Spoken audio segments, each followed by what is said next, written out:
자, 여러분 안녕하세요. 오늘 6회차 이제 복습 동영상 바로 이어서 시작해 보겠습니다. 자, 소송법상 소송계약, 여러분 소송계약 좀 나올 만하다 그랬죠? 특히 명문의 규정이 없는 소송계약이 나올 만하다라고 말씀을 드렸습니다. 그래서 꼭 한번 살펴보시고요. 소송계약, 소송상 합의, 여러분들 소송 행위가 뭐냐라는 것만 보시면 되겠습니다. 소송 계약, 소송상 그 소송의 절차에 일정한 법적 효과를 발생시키는 거고요. 명문의 규정이 있는지에 따라서 있으면 당연히 인정되는 거고요. 없을 때 이게 문정이 되더라 뒤에서 체크하겠습니다. 소송상 합의의 방식과 해석, 그래서 어떻게 하면 돼요? 구두 또는 서면. 근데 서면으로만 해야 되는 것들이 3개가 있더라. 밑에 내용에서 살펴보시면 되겠고요. 해석은 무조건 표시주의 그리고 절차 안정 이런 말 여러분들 무조건입니다. 합의의 범위는 주관적 범위가 있겠고요. 객관적 범위가 있겠고요. 뭐요? 채권 승계인과 물권 승계인 앞에 우리 관할 합의에서 봤다 그랬죠? 객관적 합의도 그 특정한 법률 관계 그거. 그래서 관할 합의에서도 그 소를 뭐예요? 그 특정한 법률 관계에 말미암은 소로 한정해야 된다, 특정해야 된다라는 키워드가 있었죠. 체크하겠습니다.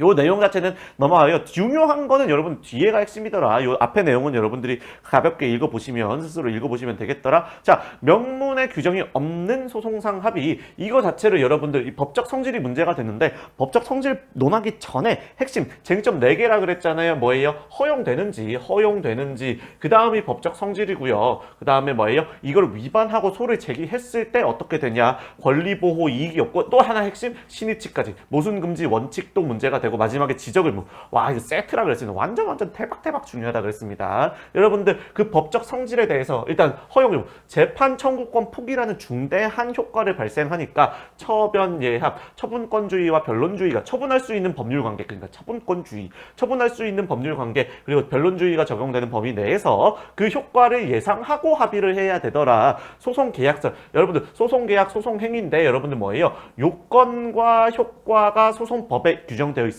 즉 소송법에 있으면 소송행위이고 소송법에 없으면 소송행위가 아닌 겁니다. 일단 요건 및 효과설 이런 의미는 여러분들 일단 잊어주시고 요거부터 들어가는 거예요. 그냥 소송법에 없으니까. 자, 사법계약설로 보는 거. 그러니까 명문의 규정이 없잖아. 소송법에 규정이 없잖아. 사법계약으로 볼 수밖에 없는데, 그럼 사법상 계약을 했으니까 권리 의무가 발생해. 그 의무 따라가지고 야, 더 이상 소 제기하지 마. 그 제소한 소 빨리 취하든지 뭐 하든지 해 라고 하는 의무 이행으로 소를 구할 수 있는 설이 있는데 뭐하러 그렇게 하냐, 그 소 자체에서 본안전, 소 각하해달라고 하는 본안전 항변권이 발생한다라고 하면 타당하지 않냐. 맞습니다. 그래서 권리보호, 이 실제로는 자격인데 판례가 섞어 쓴다 그랬습니다. 신의칙, 모순행위 금지 원칙이고요. 그래서 본안전 항변권이 발생하고요. 핵심 소송 요건으로 이 부재소 합의에 대해서 다투고 있지 아니함에도 불구하고 법원이 그냥 그거를 직권조사 사항이라고 해서 인정을 해서 판단을 해버리면 당사자에게 예기치 못한 재판을 한 것으로서 불이의 타격을 줄 염려,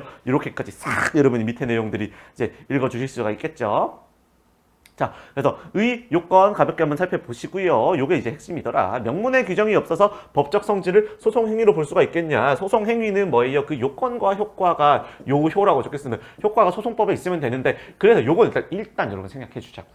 우리가 써야 되는 거니까 이거부터 쓰고 그 다음에 추가하시면 된다라고 말씀드렸습니다. 계약정대로 의무를 발생시키는 사법상 계약이다.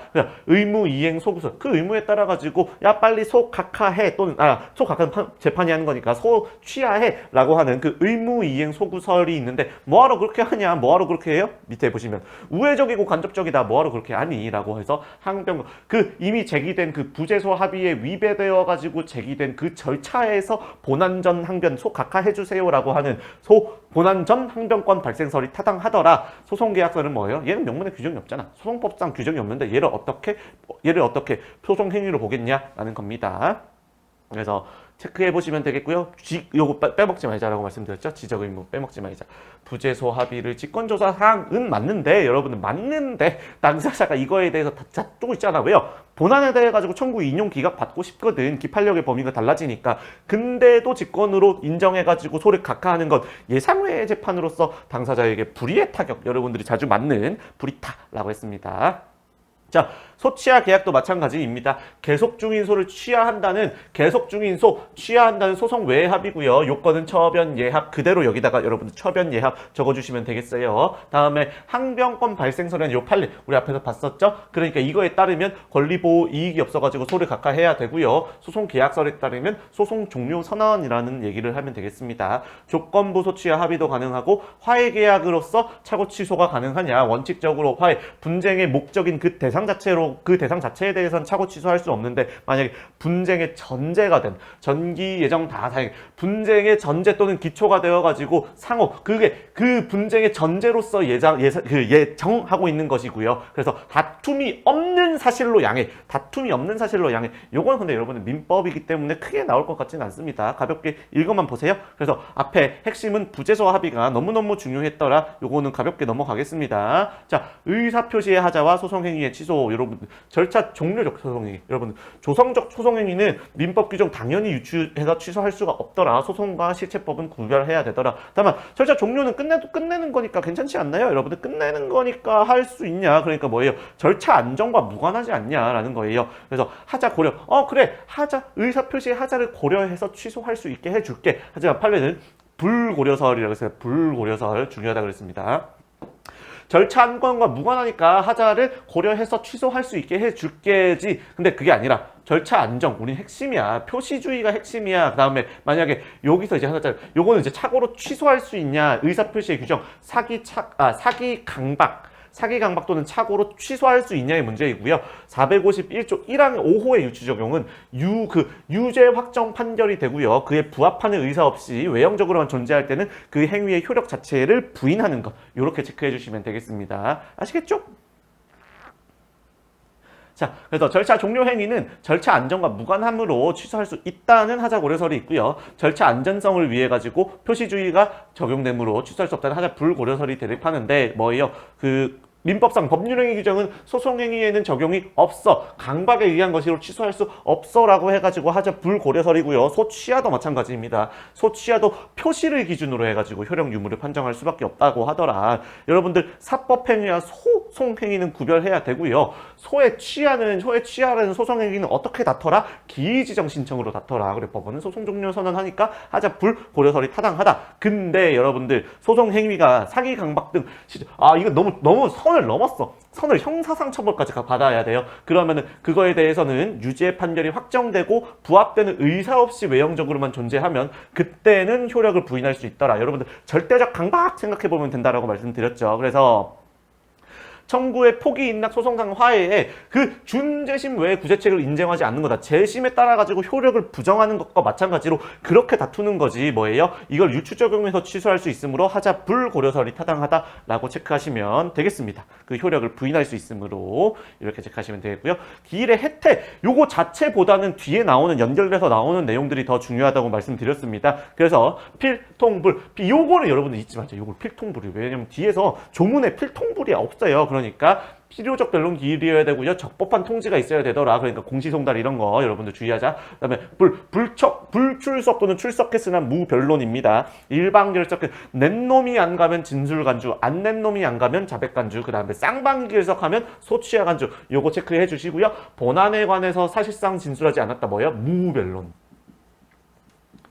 요것도 여러분들 이제 내용들을 한번 가볍게 밑에 내용 읽어보시면 되겠어요. 요거 자체는 이제 단문이고요. 실제로 사례에서 나오는 건 뒤에 각각 개별 그 절차들이기 때문에 요거는 이제 여러분들이 스스로 한번 책을 읽어보시면 되겠어요. 요 정도만 체크하시면 되겠습니다. 그래서 요거 판례 있는 것만 한번 볼까요? 판례 있는 것만. 자, 반대 공시송달 명령에 어떠한 하자가 있어. 공시송달의 효력 자체는 인정이 되는데 그게 하자가 있다. 거기에 위법한 하자가 있다. 그러면은 뭐예요? 그럼 기일의 혜택은 아니다. 기일의 혜택은 적법한 통지를 받아야 된다. 그러니까 하자가 있는 통지를 받아서는 기일의 혜택이라는 게 페널티니까 그때는 인정이 되지 않더라. 요거 주의하시면 되겠습니다. 송달 절차가 적법하지 아니한 이상 송달이 유효하더라도 뭐예요? 핵심은 불출석 효과 이런 거 발생하지 않는다. 이거 꼭꼭꼭꼭 체크해 주시기 바랍니다. 넘어갈게요.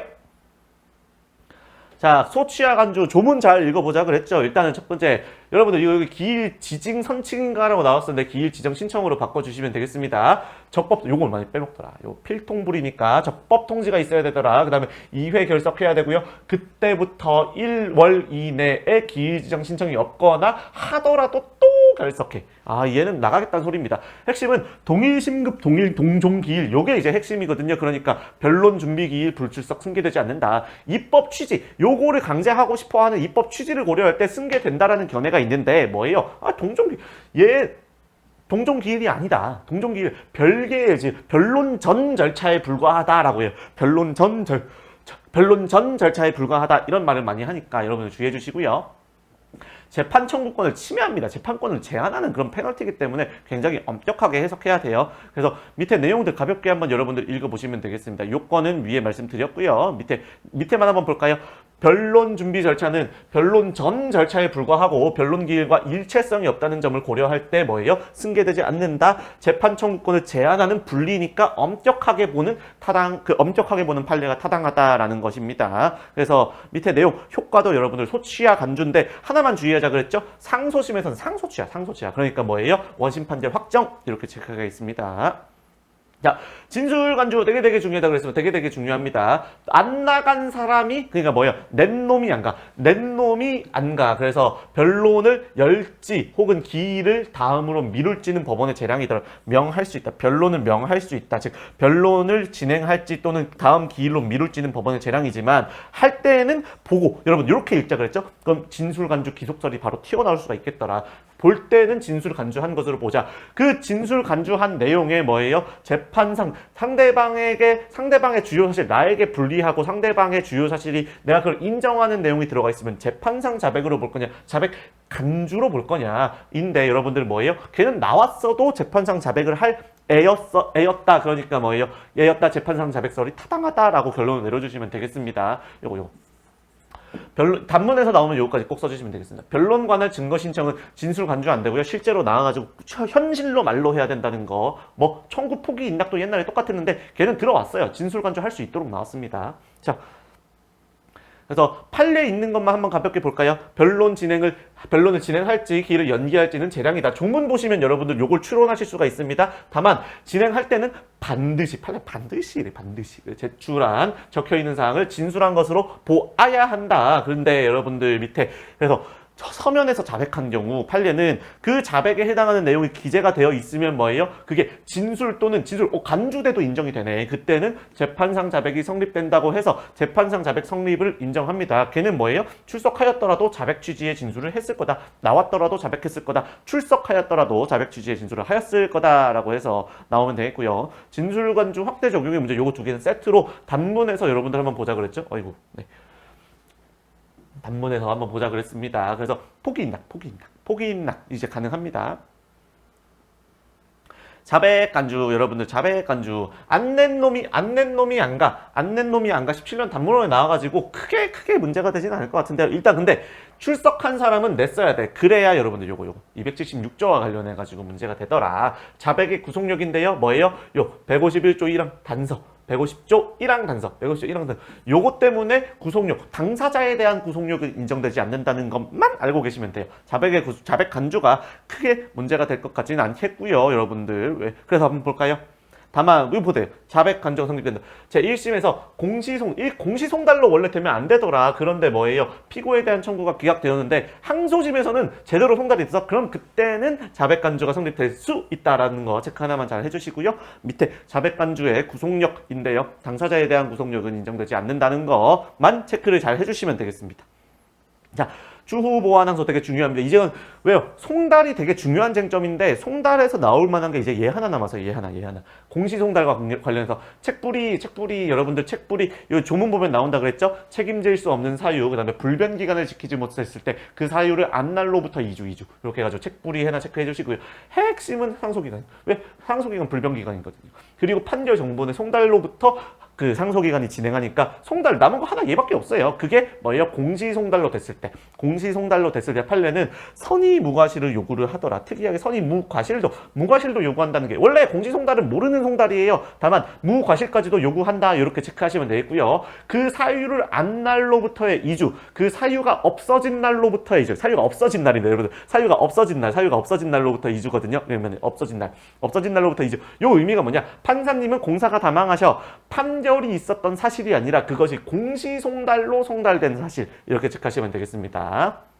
자, 그래서 재심과 경합한다는 거. 여러분, 요건 효과를 달리 요거 말은 진짜 여러분은 꼭꼭 답안에다가 써주셔야 돼요. 경합에 관련돼서는 의 요건 보시겠고요. 판례만 한번 보고 가겠어요. 판례만. 그래서 공시송달 제도의 기능과 그 이익을 좋아해서 송달 사실을 몰랐고 모르는데 과실이 없을 것까지 요건을 추가를 해주더라. 여러분들 추가를 해주더라. 그러니까 그때 추후 보완이 허용되어야 한다. 그래서 그 사유가 없어진 때로부터의 2주, 그 사유가 없어진 때의 의미는 뭐예요? 판사, 공사 뭐예요? 판결이 있었던 사실을 안 때가 아니라 그게 공시송달 방법으로 송달되었을 사실을 안 때라고 합니다. 여러분들 구체적인 개별 판례 기본서 한번 확인해 보시고요. 요건과 효과를 달리 그리고 재심기간 별도로 기산점이 써 있는 게 달라요. 그렇게 체크해 주시면 되겠습니다. 보충 송달은 24년 단문에 나와가지고 막 크게 나올 것 같진 않아서 키워드만 보고 나가겠습니다. 원칙적으로 178조 또는 179조에 따라가지고 교부 송달해야 되는 게 원칙인데 여러분들 뭐예요? 그 예외적 보충 송달 여러분들 예외적으로 보충 송달을 할 수가 있겠더라. 그래서 근무장소 외 또는 근무장소에서 그 장소에서 해야 되는 거고요. 동생 뭐예요? 동거인 동일한 동일 세대 생계를 같이 하나 체크해 주시고요. 이 교대는 뭐예요? 요 사리를 분별할 지능, 즉 뭐예요? 사리, 그 송달의 취지를 이해하고 교부할 것을 기대, 그리고 교부한 때, 걔한테 교부한 때 효력이 발생하더라. 그리고 요 근무장소 외 또는 정해진 그 송달 장소에서 해야 되는 겁니다. 178조가 아닌가요? 183조 이쪽이었을 것 같기도 한데요. 조문 한번 살펴보시면 되겠습니다, 여러분들. 이 건의 포기상시 여러분들 송달과 관련해서는 판결 정본 송달은 안 된다라고 말씀드렸죠?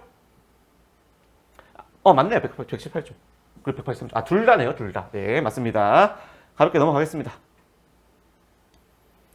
이제 여러분들, 여기 있죠. 요거 이제, 우리 이제 쉬운 거. 우리 이제 여러분들 계속 반복한 거. 핵심은 뭐예요? 소송대리인이 없는 경우랑 있는 경우를 구별해서, 있는 경우는 상속인 전원을 위한 소송대리인이더라. 요것만 체크하면 된다 그랬죠? 그래서, 중단과 수계의 취지, 절차 관여, 그 다음에 쌍방신문주의 관철. 여러분, 절차 관여권 요거 막 계속 나오잖아요. 우리 233조 1항 유추 적용하는 것도 요 쟁점입니다. 여러분들 아시겠죠? 그래서 중대한 속물이어야 되더라. 소송 계속 뭐예요? 절차가 중단되기 위해서. 그리고 수계가 발생하기 위해서. 중대한 속물이어야 되더라. 따로 말씀 안 드리겠습니다. 왜요? 할까요? 중대한 대리인이 없어야 되고요. 상속인이 있어야 되고 그 소송물이 상속될 수 있는 1심 전속권이 아닌 거 이렇게 체크하시면 되겠죠. 그래서 중1인의 수계와 상소 요거는 여러분 독립의 원칙 독립 요거 한마디만 있어도 여러분들 머릿속에 싹 그려지시죠? 얘만 수계하면 얘만 중단이 해소가 되고 걔만 상소해 나머지 애들은 계속 중단되어 있어 라고 체크하시면 되겠습니다. 다만 소송 대리인이 있는 경우에 뭐예요? 당연승계 긍정설에 따라 가지고 전원의 대리인으로서 수계도 팔 필요가 없어. 얘가 다 해줘. 수계도 필요 없고요. 판결은 전원에게 효력이 있어. 근데 일부 수계한 때도 마찬가지더라. 일부만 수계한 때에도 얘가 알아서 다 해줘요. 수계 안 한 사람들 것도 다 해주는 거야. 수계는 쌍방신문주의, 특히 절차 관여에만 문제가 되는 거기 때문에 얘가 절차 다 해줘. 그럼 수계하지 않은 애들에게 절차 관여권이 보장되지 않았다? 이게 아니더라. 절차 관여권이 보장된 거다라는 거예요. 그래서 밑에 내용은 여러분들 그냥 안 읽어봐도 되겠죠?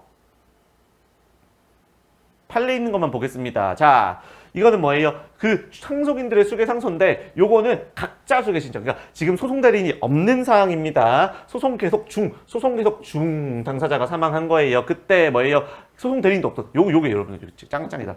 한 명이 수계하면 얘 것만 중단이 해소되고 얘만 판결 선고되면 얘만 올라가요. 나머지 애들은 뭐예요? 나머지 애들은 계속 중단된 채로 1심에 계속되어 있습니다. 그러니까 판결의 효력은 수계해서 중단을 해소한 요 놈에게만 미치고요. 얘에 대해서는 계속 진행 중입니다. 그러니까 뭐예요? 상소할 필요가 없어요. 1심에서 수계하면 되더라. 요게 케이스를 여러분들이 구별을 해야 돼가지고 상당히 어려운데 소송 계속 중사망했냐? 대리인이 있냐 없냐? 요거를 여러분들 구별하시면 되겠습니다. 그럼 진짜 안 어려워요.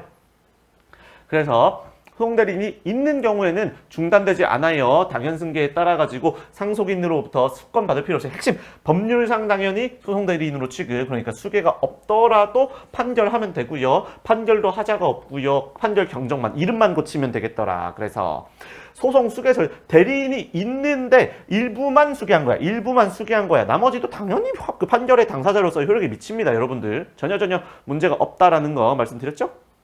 자, 이번에는 특별수권이 있는 경우, 특별수권이 있어. 대리인이 있고 특별수권이 있는데 그때 일부 상속인, 많이 상속. 요거 조금 어렵다 그랬죠, 여러분들. 이거 판례가 없어가지고 문제인데 요 구제수단.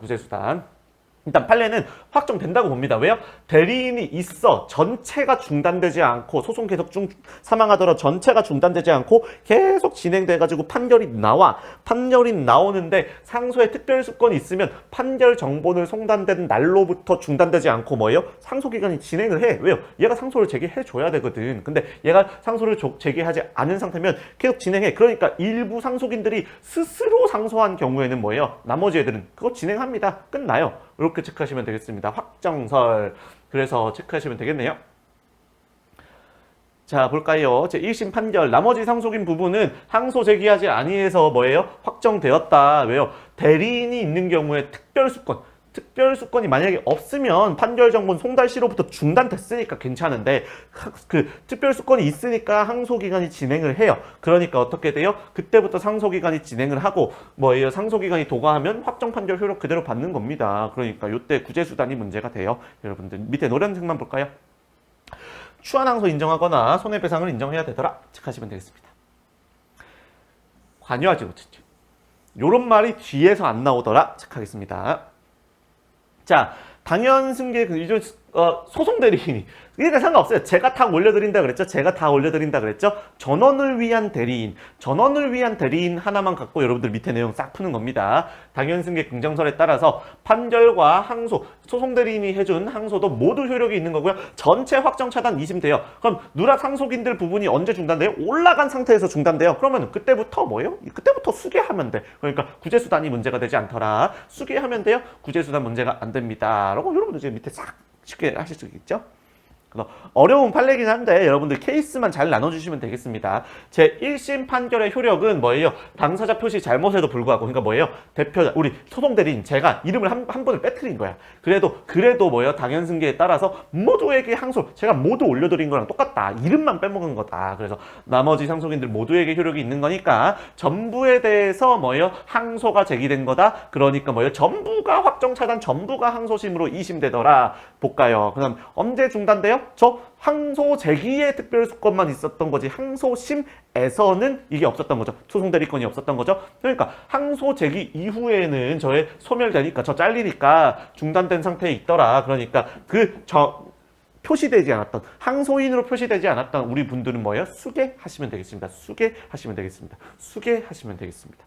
누락 상속인의 구제수단이 문제가 되지 않아요, 여러분들. 판례의 견해에 따르면 뭐예요? 수계 신청 가능하잖아요? 문제되지 않아요. 어차피 올라가 있는 거니까. 라고 해서 요 논리를 여러분들이 싹 타고 있으면 요거 바로 이해가 가실 겁니다. 충분히 나올 만한 문제더라. 그래서 여러분들 다음 거 보겠습니다. 증거 능력과 증거력. 여러분, 증거 조사의 대상이 될 수 있냐라는 OX의 문제고요. 증거력은 퍼센트. 얼마나 이걸 그 주요 사실을 증명할 수 있는지 그 퍼센트. 요증 사실, 주요 사실 인정의 기여도를 말하는 거더라. 여러분들 핵심은 자유심증주의라 그랬죠. 인격권 보호라는 굉장한 타당한 비판이 있는데 여러분들 실체적 진실 발견과 소송 촉진이라는 측면에서 인격권, 자유심증주의 법원이 하시면 돼요. 법원이 그래요? 나가세요 라고 하시면 되겠습니다. 이거 안 받겠습니다 하면 돼요. 자, 그래서 증거 능력이랑 위법 수직 증거의 증거 능력 자체가 막 학설 판례가 막 대립하고 있긴 하지만 크게 단문으로 나올 만한 문제는 아니어서 여러분은 가볍게 살펴보시기 바랍니다. 왜냐하면 더 중요한 건 결국 서증이에요. 서증. 그리고 증거의 분류. 여러분들 본증은 자기에게 증명 책임이 있는 뭐예요? 주요 사실을 입증하기 위해서 제출하는 거다라고 생각하시고요. 본증, 자기에게 입증 책임, 그 다음에 법관에게 확신. 요것만 보고 가겠습니다. 다음 우리 월요일 날에 진짜로 요거에 대해 가지고 진짜 파고 들어가야 되거든요. 그때 여러분들 한 방에 이해를 시켜 드릴 테니까 요거 이번에는 우리 복습 시간에 그리고 지난 시간에 가볍게 맛만 봤잖아요. 그때 여러분들 뭐야 이랬잖아요. 다음 시간에 월요일 날 보면 이해가 가능하다고요. 아시겠죠? 그래서 볼게요. 다시. 여기서는 요것만 보고 가겠습니다. 본증은 본인에게, 나에게 입증 책임이 있는 사실을 증명하기 위해서 내는 증거다라고 생각을 하시고요. 법관에게 확신. 나에게 증명 책임, 법관에게 확신. 그래가지고 본증을 통해 가지고 대여 사실에 대한 대여 사실이라고 예시를 들면 대여 사실이라는 걸 증명하기 위해 가지고 나는 법관에게 확신을 줄 정도의 확신이 되는 증거를 내야 되잖아요. 뭐예요? 계약서 같은 거. 근데 반증은 뭐예요? 상대방이 본증에 의한 증명을 방해. 증명 방해랑 여러분은 구별하시기 바랍니다. 이게 그 띄어쓰기를 조금 했었어야 되는데 조금 오해가 되게 썼습니다. 그래서 요걸 방해하는 거야. 요걸 방해하는 거야. 그러면은 반증은 나에게 입증 책임이 없는 겁니다. 뭐예요? 법관에게 의심만 가져가게 되면 되도록. 그래서 주요 간접 반증의 의의만 여러분들 보고 가겠습니다. 주요 사실을 반증한다. 주요 사실은 뭐예요? 상대방이 입증해야 되는 그 주요 사실을 나는 반증하면 되잖아. 뭘 함으로써? 그와 양립 가능한 간접 사실을 본증함으로써 왜요? 사실상 주장을 깨트릴 목적으로 하는 겁니다. 그래서 여러분들 요거는 키워드만 한 번만 살펴보세요. 우리 월요일 날 다시 제대로 할 겁니다. 맛보기만 하는 거라서 선생님 미치겠는데요? 괜찮습니다. 그러니까 본증은 자기에게 입증 책임, 반증은 상대방에게 입증 책임 있는 걸 법관에게 의심만 불러일으키면 되더라 라고 하시면 되겠습니다. 아시겠죠? 밑에 내용을 굳이 지금 당장 읽진 않겠습니다. 왜냐하면 우리 뒤에 가가지고 다시 말씀드릴게요. 다 끝나갑니다. 다 끝나네요. 마지막 페이지네요. 자, 증명, 소명 크게 구별할 필요가 없고요. 여러분들 단문으로 나오면 쓰면 되겠더라. 나중에 이순환 때 제가 단문 스터디를 조금 기획 중이긴 해요. 평일에 하루 정도 날 잡아가지고 1시간 정도 하루에 한 2문제 정도 써보는 거를 고민 중인데 한번 그 수업 시간에 오늘 더 구상을 해보고 여러분들께 말씀을 드리도록 하겠습니다. 증명은 여러분들 법관으로 확신이고요. 소명은 뭐 추측 그렇겠지. 원칙은 증명입니다. 그럼 웬만하면 증명으로 해요. 여러분들 소명은 뭐예요? 기타 법률에 소명으로 족하다는 특별한 규정이 있는 경우 외에는 증명에 의한다라고 해가지고 증명으로 하시면 되겠어요. 크게 구별하실 필요가 없습니다. 실제로도 그래요. 엄격한 증명과 자유로운 증명. 여러분들 증명 정도가 빡센 게 아니라 그러니까 법관에게 확신을 주어야 할 정도로 엄격해야 돼. 이게 아니라 방식이 엄격해. 방식이. 그러니까 정한 증거 방법. 우리 뭐라 그랬어요? 뭐 증인, 서증, 그다음에 뭐 증인, 서증, 그다음에 당사자 본인 신문 이런 거 내용들 있죠. 그런 법률에서 정한 6가지 증거 방법에 따라 가지고 법률이 정한 절차에 의해서 하는 걸 말하고 자유로운 증명은 그렇지 않더라. 그런 게 필요 없더라라는 겁니다. 이런 개념들만 한 번만 읽어 보시면 우리 월요일 날 한번 진짜로 각계격파 한번 해 보겠습니다. 고생하셨습니다.